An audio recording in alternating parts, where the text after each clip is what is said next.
สบายดีเมื่อนี้ก็มาอัปเดตงานคือเก่าเนาะอยู่บ้านดงใหญ่เด้อวันหน้าสร้างเขากำลังเฮ็ดแบบเสา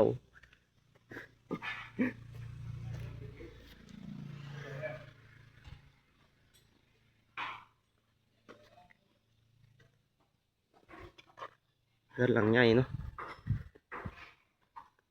เสาแตง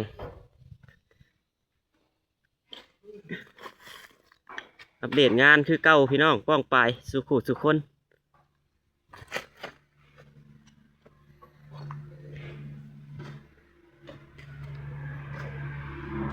ทั้งข้างเนาะแตงเสาทุกต้น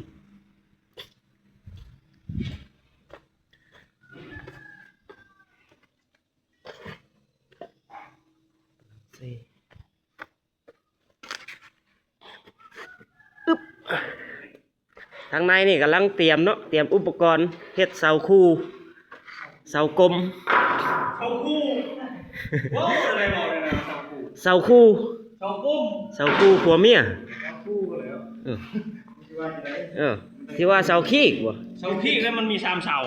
อันนี้ก็คนรอเฮาเนาะในประจำทีม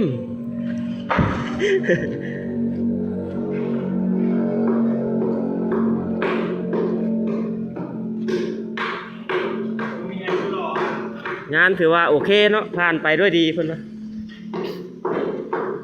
อันนี้ก็หัวหน้าสร้างเขากำลังทุบดอนมันโนมันยังแต่งดีมาเด้อมันโนเลยนะเพิ่นกำลังทุบออกมันผิดแบบเพิ่นว่า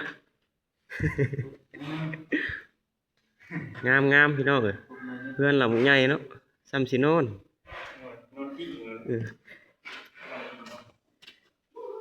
เพื่อนนี้มี3ห้องเด้อห้องนี้ห้องสักกะเด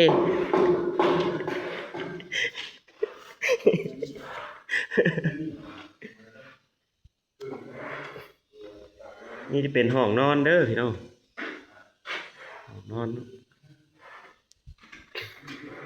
นี่จะเป็นหลังบ้านมีสวนเงาะสวนไฟต้นเลี้ยนต้นกล้วย